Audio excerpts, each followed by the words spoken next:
Welcome back. As we get into our early morning discussion, we invite Martin George. He will join us on the Zoom line to, as always, give counsel and guide us with some of the developments. Martin, great to see you. Good morning. Yeah, hi, good morning to you, Jason, and good morning to your viewers. Well, of course, I know this morning you are coming in with well, as per usual, your attorney at law cap this morning. And we look at the situation in the country where the backlog, you would have mentioned this time and time again on the program, going into the prison system. When I went to talk with the prisoners for Mandela Day a couple of years ago and to host their Calypso competition a couple of times, I would talk to the prisoners, and I've recognized that the frustration, especially when it comes to those in remand, it's from that fact that they've been waiting for years, sometimes 5, 6, 7, 10 years to just get a hearing.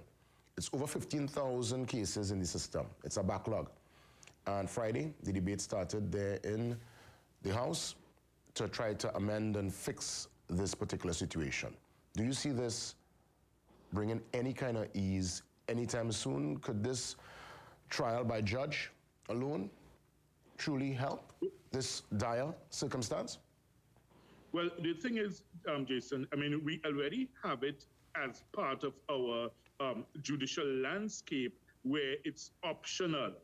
What it appears is that you're now looking at a scenario where it is sought to try to make it the standard, as if, well, you know, in all circumstances, you therefore now go to a scenario where you go to trial by judge only. And that is where you see the opposition, and you see some of the independent senators have spoken out repeatedly against it, because they think that this in some way represents an incursion on the rights of individuals to be tried by a jury of their peers.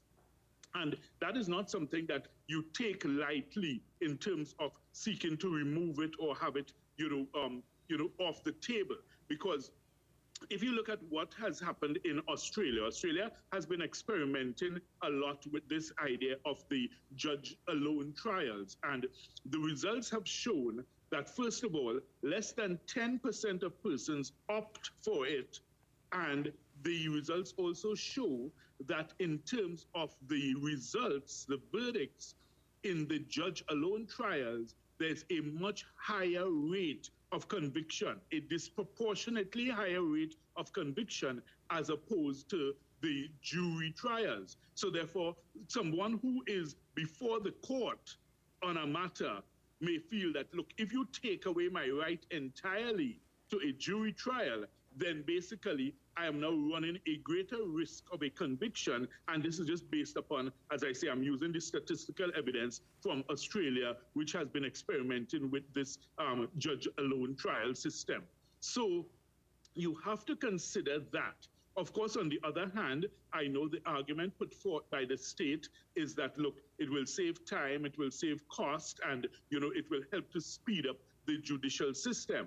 But the real clog in the judicial system is not the jury selection process. It's not the fact that juries have to decide matters, because even when a jury has to, retire to consider their verdict, okay, Jason, even if they take 3-4 days, maybe a week, that pales in comparison to the 5-10 years you're saying that people are on remand. So that really is not the reason.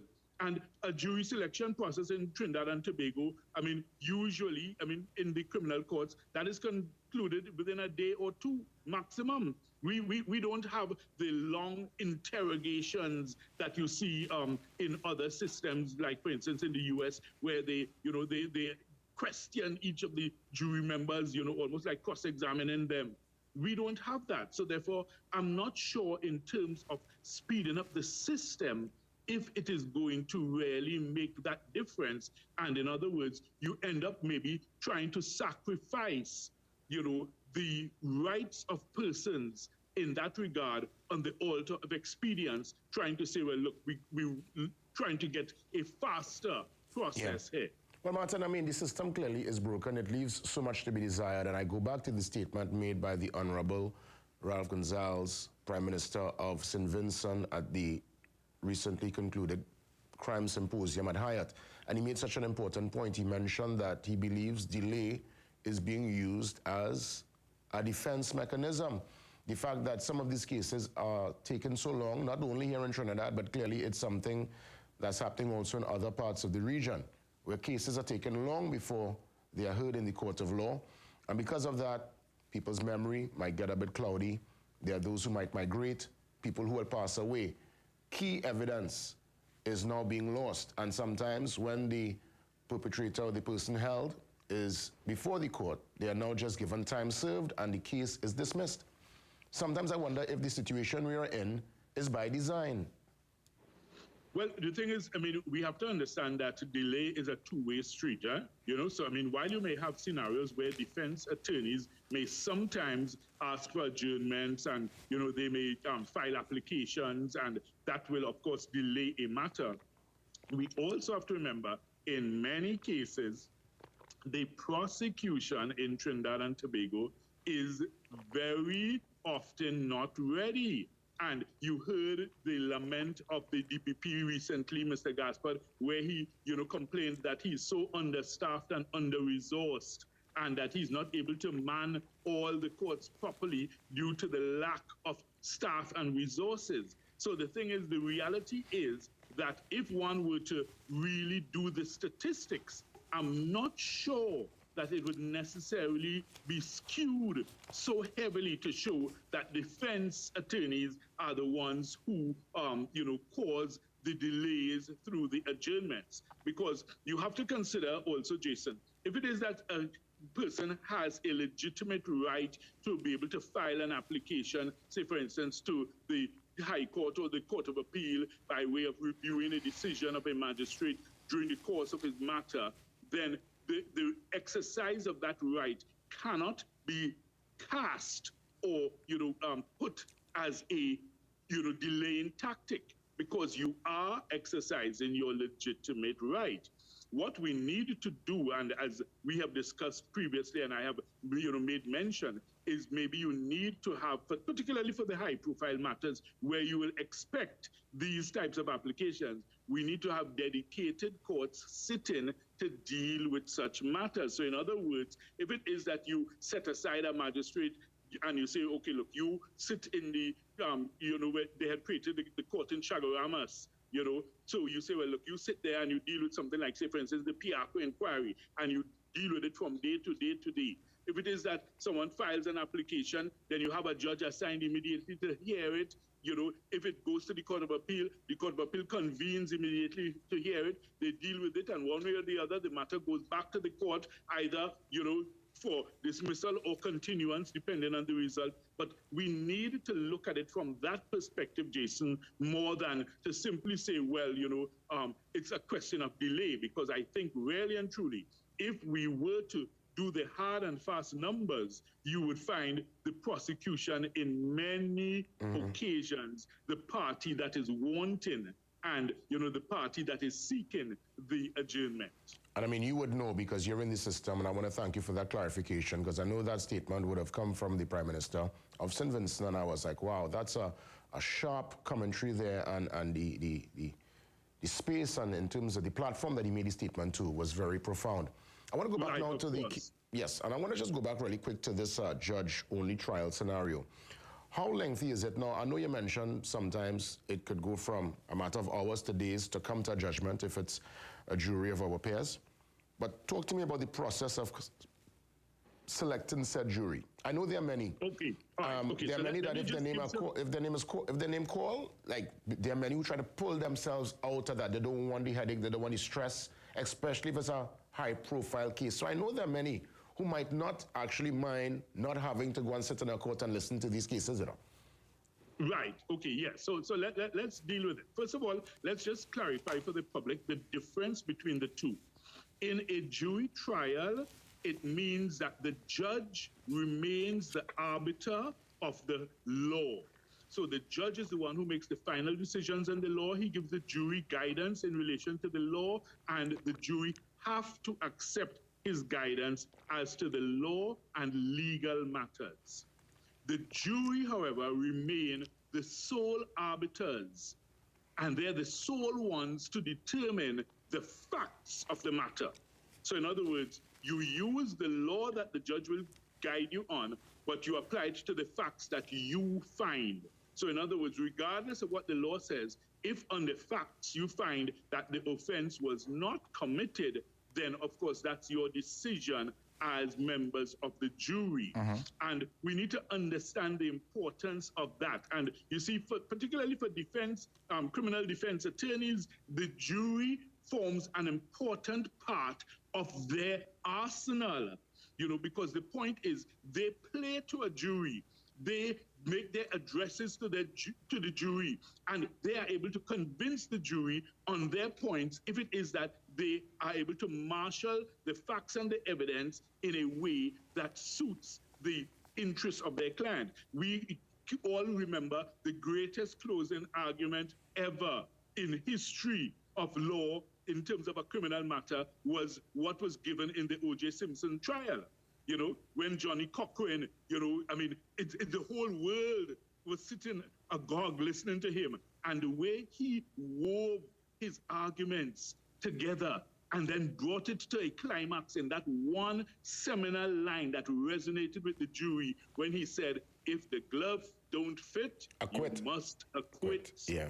And that's exactly what happened. Now, I mean, in reality, Jason, you know, we all very strongly suspect that OJ did kill Nicole and her boyfriend. We have little doubt about that, but that's not the issue. The issue is what was the finding in the court. And that's where, for a defendant, they may feel that, look, I don't want to lightly give up this jury trial because at the end of the day, they are my peers. And that's an important aspect of it to consider, because in a judge-alone trial, it's the judge who is now both the sole determinant of the law and the sole determinant of the facts. I'll give you an example, Jason, from a Caribbean territory. I was speaking with someone recently, and in that matter, this young man from a depressed area, you know, he had been arrested by the police, and while at the police station, he was subject to, you know, some, you know, most egregious abuses by the police officers. And they filed a constitutional motion. And the judge sitting on the matter, who was, and you know, to put it delicately, a lighter shade of pale, you know, he told the, you know, the person bringing the matter, and he told the attorneys, and he said it in open court, that, you know, he cannot believe that police officers will really do that, because he had, you know, been to the police station recently, and they treated him with such deference and respect. And, you know, I mean, and the person, you know, said, well, you know, that's exactly the problem. Because in other words, the way you experience life, the way you encounter life is totally different from how, say, for instance, someone from Beetham or Laventille may have their encounter with the police. So therefore now, someone who is going to a criminal matter and opting for a judge-alone trial, they may very well feel that, look, there is a chance that this judge lives in such a different reality from what the ordinary man in the street knows, that some things they just cannot even wrap their heads around. Now, I mean, in reality, in Trinidad and Tobago, I know most of our judicial officers are firmly grounded, and, you know, they are ordinary people, you know, once they, you know, in their normal daily lives. So they, in many ways, understand these things, but there may still be that chance that some of them may be so detached and distant from the reality on the ground that they may not be able to have that empathy or that understanding that a jury of your peers may give you. And as a result, you may find persons preferring to opt for the jury trial. So I think that's why you have such passionate discussion and debate about it, because people feel that, you know, you really are putting yourself in a scenario where if your only option is a judge-only trial, then, and I mean, as I say, look at the statistical evidence from Australia, where it shows a much higher rate of conviction. Because, in other words, look at that OJ speech. The glove, if the glove don't fit, you must acquit. That may not have, found any resonance with a judge. The judge may say, well, okay, look, despite that, there's more than sufficient evidence that, I could find to convict. But the point is, remember, you also had the other factors in that OJ matter, where you had, the Detective Furman, who was proven to be a racist, who, seemed to have an ulterior motive, who seemed to want to plant evidence. You had I remember that. That was the yes, Cato Kralin. So there were so many other factors. That was the trial of the century. I remember that case well. That's right. And the point is, in terms of a jury, these were the factors which, at the end of the day, made the difference. Martin, I want to pivot really quick because the jury in the court of public opinion seems to be, seemed like they would have made their decision concerning the Minister of National Security, especially the Law Association. Now, he would have made utterance. Now, I'm not sure if indeed it's because of his role and function in the seat that he occupies at this point in time that caused the alarm. There are many asking for an apology. If the statement he made is indeed factual, we will never know if he went on opinion or on facts, information that he knows himself. But it was indeed a most alarming revelation, claiming that criminal elements had friends in high places, including the judiciary. What's your take on that development, Martin? Well, the thing is, you see, to just throw that statement out there as a broad blandishment, and you make it as a sweeping statement which affects all members of the judiciary, and to not provide the factual matrix or the supporting evidence to justify such a statement, I think that's where everyone is finding fault with it and taking issue. If it is that you have specific, detailed evidence that you are laying out in the public space to say, well, look, there has been, this investigation and these persons are going to be charged and they are members of the judiciary or, something of the sort, then by all means, then you do so in a responsible, serious manner, and you explain yourself. You don't just appear to be making a knee-jerk reaction and a statement coming as it did, in a very curious timing with the Brent Thomas judgment, And in fact, he was actually commenting specifically on that judgment. So therefore, when you throw that out there, how is that sitting judge to feel? How are other members of the judiciary to feel when you just make that type of statement? And you see, there is a double and maybe triple responsibility on Mr. Hines in that regard. Mr. Hines was a police officer, so he knows that level of responsibility that is required.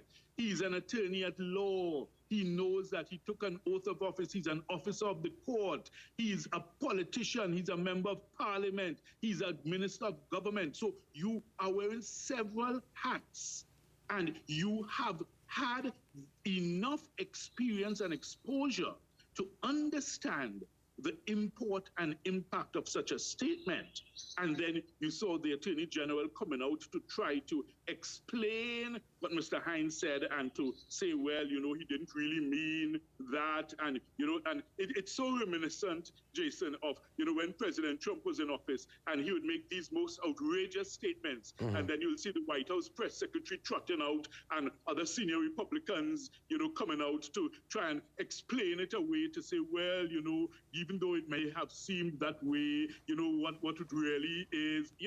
Come on. Remember, let's be serious here. Words are expressions of a thought, and I'm sure that is something that would have been in his mind probably for a while. And I'm just trying to figure out if indeed the forum, the place, of course, as you would have mentioned, his role and function at this point in time, which is indeed a very important one.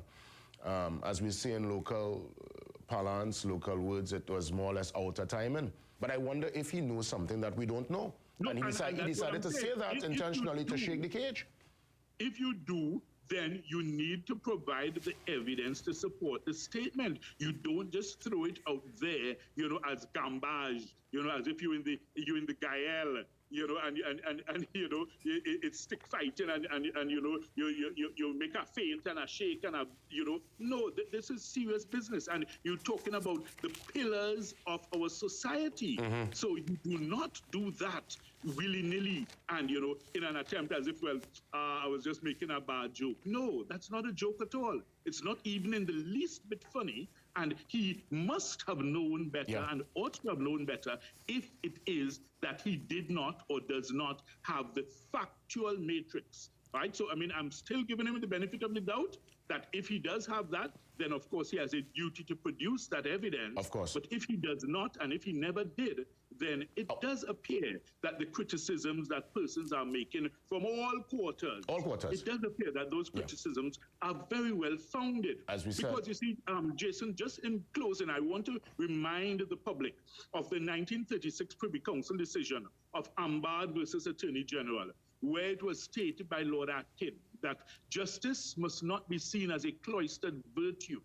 She must be allowed to suffer the harsh but respectful criticisms of ordinary men. So in other words, we're not saying that judges and judicial officers are immune from scrutiny or criticism. In fact, look at our history in Trinidad and Tobago. Remember Patrick Jagassar, a magistrate who was convicted in relation to an allegation of taking a bribe.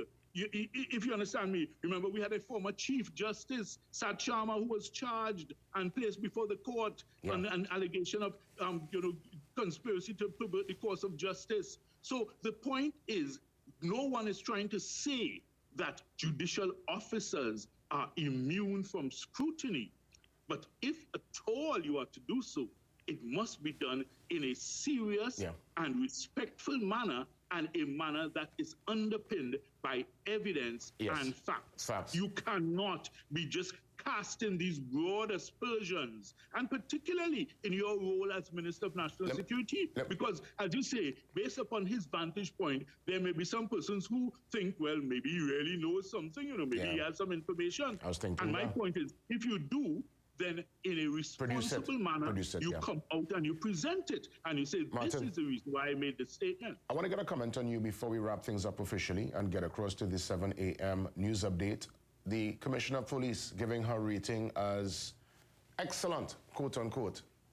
Your reaction to her statement. I said this morning, sometimes no comment is a comment, but she decided to comment, and she said her first 100 days were excellent. Well, in the remaining time, we have a minute. What I would say in that regard is, in my days at St. Mary's College, my only troublesome subject was Spanish.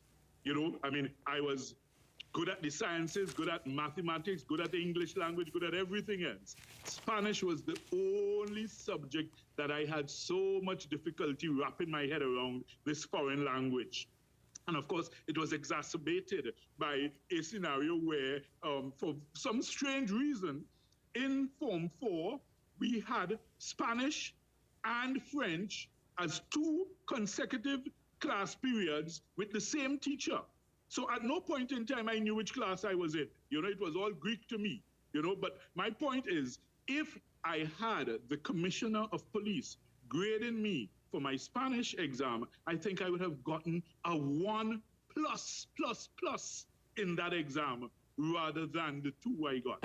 So that's all I will say in that regard. Understood, Martin. As always, thank you for your time, and we will touch base soon. Thank you. Have a great morning. All the best. We get ready for the 7 a.m. news update and so much more still to come on this Monday morning. Welcome, and let's have a great one today, Trinidad and Tobago. See you soon.